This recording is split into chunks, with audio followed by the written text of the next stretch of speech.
Rape of the Lock was written by Alexander Pope, who lived from 1688 to 1744. Like Donne, Pope was raised in a Catholic family at a time that it was not popular to be a Catholic.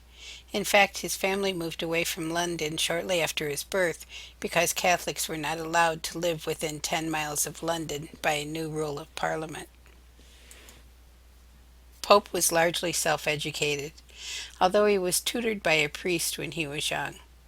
In his teenage years, Pope came down with tuberculosis of the bones, which caused him to be humpbacked and stunted his growth at only 4 foot 6 inches tall. He never grew any taller. He was the first to translate Homer's Iliad into English, so obviously had an interest in classical epic poetry.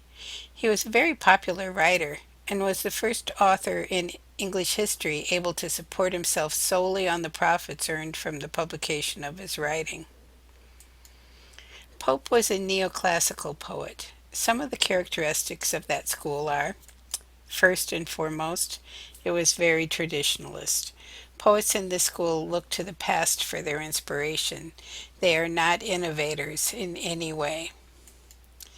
Their stance comes from the fact that they have a great respect for classical authors, like Homer, for instance.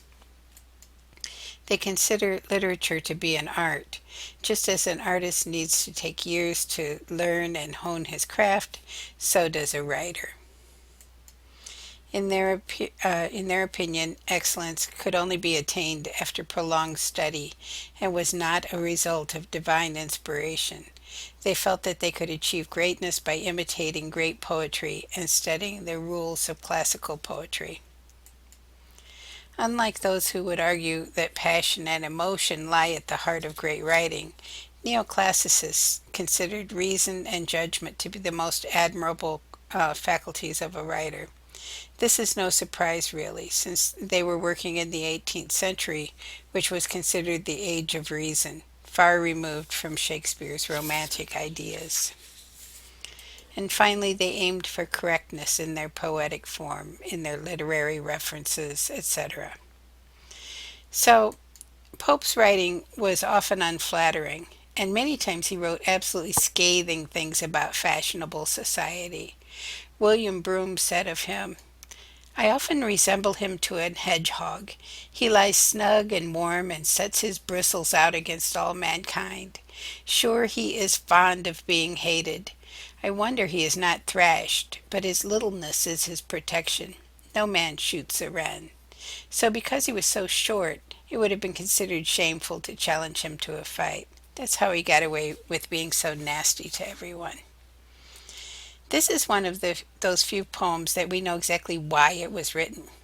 If you haven't yet read the introduction to the poem and Pope's letter to Arabella Fermor on pages 1136 through 38 of our anthology, this might be a great time to pause the screencast and do so. Unlike almost all of the writers that we've read since Chaucer, Pope is not writing for a middle class audience. He is writing for the 1%, the wealthiest, best educated, top of the pile aristocrats. These are people who hung out with kings and queens, so a very elite group. The Rape of the Lock is considered the finest mock heroic or mock epic poem ever written in English. Remember, we just finished reading an epic poem, Paradise Lost. If you recall, an epic poem is a long narrative poem on a grand scale about the deeds of warriors and heroes. Well, here we're dealing with a mock epic, a work in verse which employs the lofty manner, the high and serious tone, and the supernatural machinery of epic poetry to treat of a trivial subject and theme in such a way as to make both subject and them ridiculous.